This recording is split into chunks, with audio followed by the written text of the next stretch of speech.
Istungil vaadati läbi 9 päevakorrapunkti, milleks olid Kohtla-Järve linna 2014. aasta esimese lisaeelarve kinnitamine, Kohtla-Järve linna ametiasutuste struktuur ja teenistuskohtade koosseis, määruste kehtetuks tunnistamine, jaoskonnakomisjonide moodustamine, Kohtla-Järve linna volikogu 11. detsembri 2013. aasta otsuse number 22, Kohtla-Järve linna volikogu alaliste komisjonide koosseisude kinnitamine, täiendamine, sotsiaaleluruumide staatuse kehtetuks tunnistamine, Kohtla-Järve linna kehtestatud üldplaneeringute ülevaatamise tulemuste kinnitamine, Kohtla-Järve linna volikogu 26. märtsi 2014. aasta otsuse number 42, Kohtla-Järve linna Järve linnaosa Keemia väikekoht maaüksuste 3S, 5S ja 1B ja nende lähiümbruse detailplaneeringu kehtestamine, muutmine ja veel ka Kohtla-Järve linna Ahtme linnaosa Jaaniku tänav 9 ja lähiala detailplaneeringu vastuvõtmine.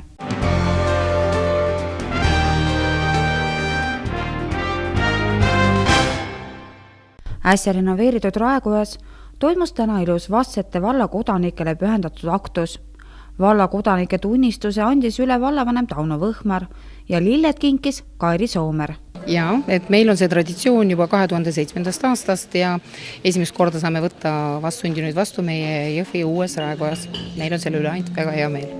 Palju siis lapsi nüüd kohale oli kutsutud? Täna oli kutsutud kohale 30 last, 19 poissi ja 11 tüdrukut. Ja mis aastast need on? Need lapsed on sündinud septembrist 2013 kuni jaanuar 2014. Ja üle anti neile siis valla kodaniku tunnistust?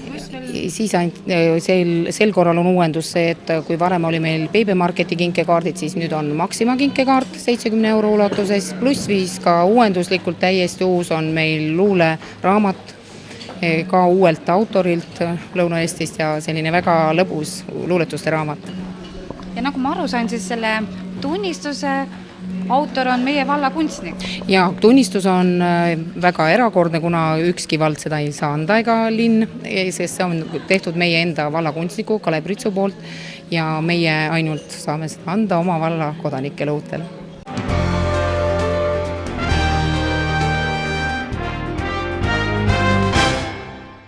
Tegemist on juba traditsiooniliseks saanud kindral Tõnissoni sünni aastapäevale pühendatud jooksuga. Möödunud aastal toimus kindral Tõnissoni jooks Jõhvis ning avamisele oli kutsutud Kaitseväe juhataja kindralmajor Riho Terras.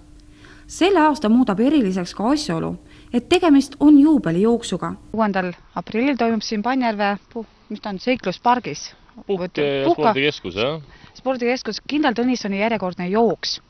Et pidi ta toimuma algul 19. Jah, me lükkasime ta juba eelmine aasta nädala edasi, et kuna eelmisel nädalal oli meil suur veede ja siis me pühade ei tahtnud rikkuda pühasid ja lükkasime ta lihtsalt nädala edasi. Eelmine aasta oli avamisel Riho Terras, et keda on see aasta oodata, et kes see suur külaline on? Sellel aastal tuleb meile kohale kaitsjate ülem, brigaadikindral Meelis Kiili. Ta tuleb nii algul avamisele meile siia, annab militaarjooksule stardi ja hiljem siis ka Jõhvi keskväljakul, kui toimub autasustamine, on ta siis ka autasusi üle andmas. Uurisime ka, kui palju ja kui raske on taolise ürituse korraldamine ja umbes kaua see aega võtab ja kuidas saab inimesi osalema? Jooksjad ei pea meelitama ega osalema, et jooksjad tulevad ise vabatahtlikult. Sellepärast, et see pakub meile naudingut ja mõnu, see jooks. Nüüd korralduslik pool on tõesti keeruline, sellepärast, et väga palju erinevaid asju vaja ette valmistada, läbi rääkida, soetada, muretseda, läbi rääkida ja nii edasi, et sellega on meil Alutaguse malevas väga tublid inimesed hakkama saanud ja sellel aastal siis esmakordselt siis veab seda tegevust meil kapten Aive Vaja, kes on nagu väga tublisti siiamaani nagu kõik need asju ajanud. Kõige esimene aasta 2005, kui kindral Tõnissoni jooks sai alguse ja eelmine aasta. Eelmine aasta oli ta Jõhvis sellepärast, et oli Jõhvi linna 75 aastapäev ja sellepärast me tegime ta Jõhvi linnas sees. Ülejäänud aastatel, 8 aastal on ta toimunud siin samas Panjärve puhkeskes. Ja see aasta on siis nagu juubeliaasta võib öelda? Ja, juubeliaasta ja sellepärast me teemegi ta natukene suuremalt. Meil Jõhvis on ka tänasel päeval korraldatud siis selline perepäev, kus Naiskodukaitse ja Kaitseliit siis panevad välja sinna erinevaid atraktsioone, ehk siis tutvustavad telgid, lastele mängud, võistlused igasugused, paintball'i on võimalik lasta seal ja see hakkab peale kella. Ja samuti oleme viinud ka siis selle autasustamise sellel aastal esmakordselt kindral Tõnissoni ausamba juurde. Kui eelnevatel aastatel on meil olnud avamine seal, siis sellel aastal on meil vastupidi, et on meil nagu lõpetamine seal ausamba juures. Brigaadikindral Meelis Kiili saabus Panjärvele nagu ühele suurele külalisele kohane helikopteril, mille maandumist tulid uudistama paljud kohal viibijad. Muidugi kõige põnevam oli helikopteri maandumine just väikestele ja nagu juba eelnevalt mainis major Margus Ets, andis militaarjooksule avastardi Meelis Kiili. Tublid mehed, naised, noored. See on, nagu öeldud, see on teie juubeliüritus. See on võistlus, mis on individuaalne. Aga sellele vaatamata, et on individuaalne, kutsun ma teid üles üksteist toetama, sest see on oluline tunda õlg-õla kõrval oma sõpru, kamraade ja rivaale. See on teie jaoks kindlasti katsumus. Ja tunnistan ausalt, et praegu teid vaadates tunnen kadedust.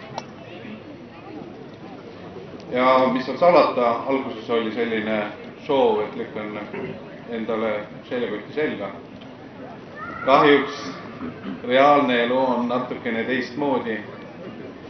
Kahjuks ma pean liikuma täna mööda Eesti. Ehk et ma käin Loksal, Võrus, Jõhvis. See on selline väike riik. Aga ma tean, et see on võistlus, mis nõuab teilt mitte ainult füüsilist pingutust, vaid see nõuab ka vaimujõudu. See nõuab vaimujõudu ja see nõuab tahet. Ja see sama tahe on väga tähtis meie riigi kaitsmisel. Sest riigid püsivad või langevad läbi tahte või tahte puudumise. Nüüd ma jälgin tähelepanelikult seda kella, sellepärast, et varsti läheb lahti stardiks. Tehke oma viimased ettevalmistused. Vaadake, et kusakilt ei sooniks. Vaadake oma sõbrad üle, aidake ja toetage. Ja ega midagi. Näeme finišis.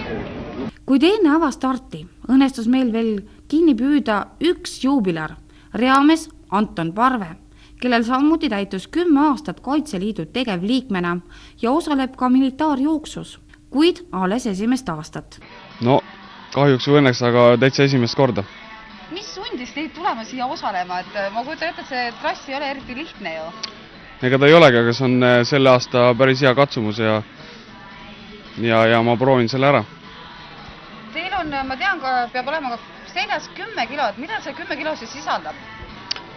See võib ükstapuha mida sisaldada, et võite liivakotte panna või siis kive täis, et aga 10 kilo peab täis olema seljas, jah. Ja ei karda, et näiteks seal vahepeal ära väsite või et see 20 kilomeetrit, et see on mööda metsa, et raske ei ole? No, eks ta kindlasti on raske, et minu puhul on see täitsa võib-olla isegi kasulik ja eks mõned takistused on ja eks see käib asja juurde. Aga nüüd siis avastardi juurde, mis anti täpselt kell 10.00. Start! Edu teile! Läks!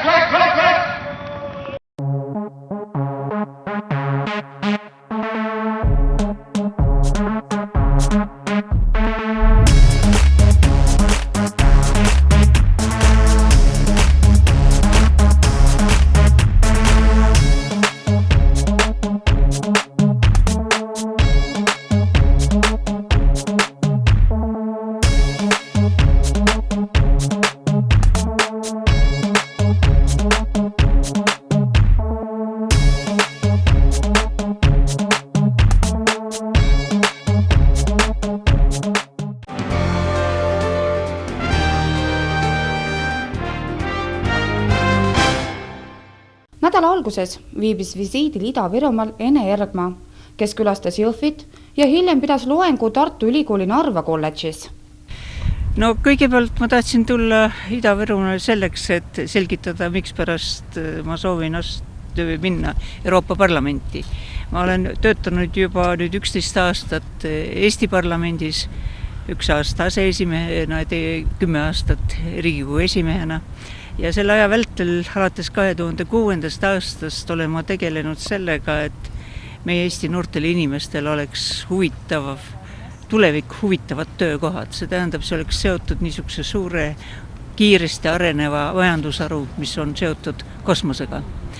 Me seisame praegult siin ja kui te tahate helistada, näiteks tahate helistada Moskvasse, te tõmbate omal taskust välja mobiiltelefoni ja hetke pärast olete juba Moskvaga ühenduses. No olid ajad, kus selleks, et saada ühendust, te pidite istuma, jumal teab, tellima endal kõne ja jumal teab, kui kaua veel istuma selleks, et seda kõnet saada. Ja see on kõik seotud, ütleme praegult, läbi meie satelliitide kaudu me teeme ju seda ühendust. Tuleb suvi, tuleb maailmameistrivõistlused jalgpallis ja jällegi, mille kaudu me saame ikka läbi kosmose. Ja kui me nüüd hakkame mõtlema, et kui me nüüd lülitaksime välja kõik satelliidid, siis uskuge mind, me oleksime väga-väga raskes olukorras.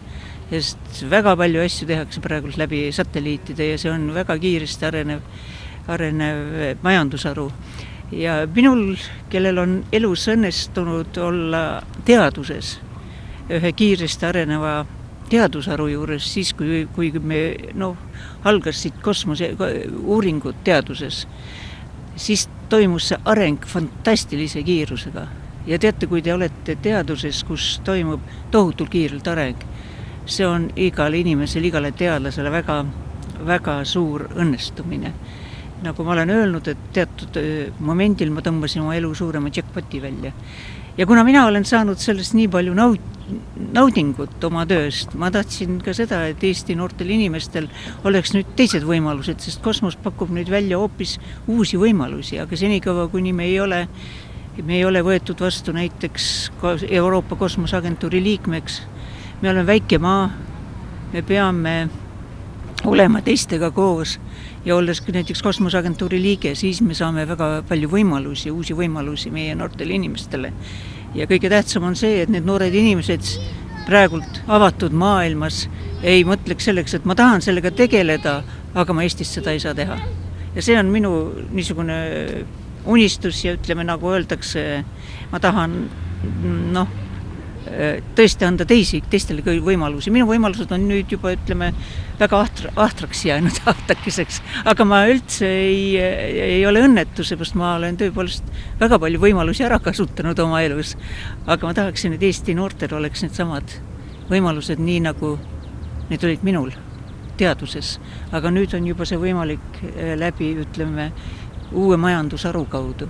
Ja kuna Euroopas selle finantsperioodil peab realiseeruma 2 suurt Euroopa kosmoseprogrammi, Galileo ja Copernicus, siis minul on täitsa soov minna ja olla läbi parlamendi aidata, et need programmid tõepoolest realiseeruksid nii, nagu nad peavad seda realiseerima. Kahjuks siiani on olnud see tegevus küllaltki aeglane. Euroopas ei ole, kuidas võib öelda, väga tihti on ka seal väga aeglaselt toimuvad asjad, aga mina arvan kindlasti, et kui selle järgmise 5 aasta jooksul see ei toimi, siis kahjuks on Euroopa väga paljust ka ilma jäänud, sest kõik riigid püüavad praegult vallutada kosmost, et saada endale uue majandusharu.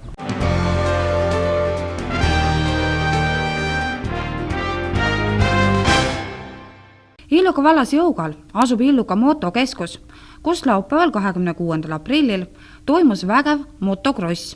Esimesena asusid starti sooloklass. Sõidukestvus oli 45 minutit. Enne starti õnnestus kinni püüda üks krossil sooloklassis osaleja Aivo Schmidt Raplamaalt. Uurisime ka, kui kaua Aivo on osalenud motokrossidel. Ja kui kaua olete osalenud nendel motokrossidel? No ütleme nüüd uuesti vanast veast 10 aastat juba. Millest on tekkinud see huvi just selle motokrosside vastu, et kas annab adrenaliini või? Noh, eks noorest peast oli huvi ja sai natukene noorest peast ka sõidetud, aga tollel ajal olid võimalused ja tingimused vähe teised ja natukene ka läks õnnetult, et natuke vigastasin ennast, siis ei olnud selliseid häid varustuseid. Ja jätsin muidugi siis selle hobi pooleli tollel ajal, ma olin selline 18-19, aga noh, see on selline pisike, et see sellest nakatunult selleks jääd eluks ajaks.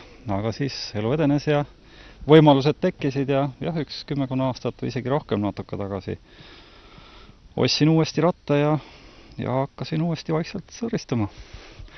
Te ütlesite, et see ratas on nagu kokku pandud, et kas te lausa ise panite ta kokku?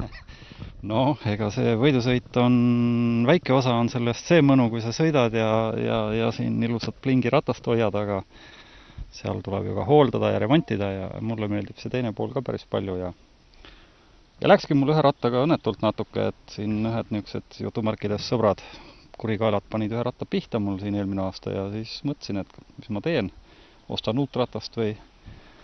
Aga leidsin sellise armetusolukorras ühe ratta ja talve läbi väikest rahulikku ehitamist ja nüüd ta on siin. Täna on tal ilusti uus kleit seljas. Proovin jälle järgi, ei, toimib. No kaua kulub vaba aega teil, ütleme niimoodi aastaringselt, et hooldada ja tegeleda? Noh, ega ma ei ole seda ausalt öelda mõõtunud ju. Hobi, mis sulle meeldib, ega sa ei mõõda ju tema aega. Aga noh, iga nädalavahetus rohkem või vähemalt ikka üritad käia väljas suvel võistlemas või kas või sõpradega trennis tegemas ja eks ta ongi ju selline sõprade seltskond tegelikult. Mõtlen ausalt, ega ma ei käi mingit medalit ega karikat tagama ajamas, ma käingi lihtsalt mõnus seltskond, endal on tuju hea, tervis on hea ja millal siis veel mitte selle hobiga tegeleda. Starti asus sooloklass kell 11.30.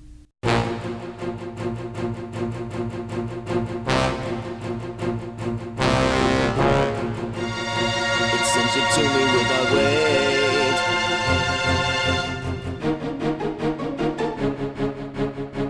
Let the good times roll.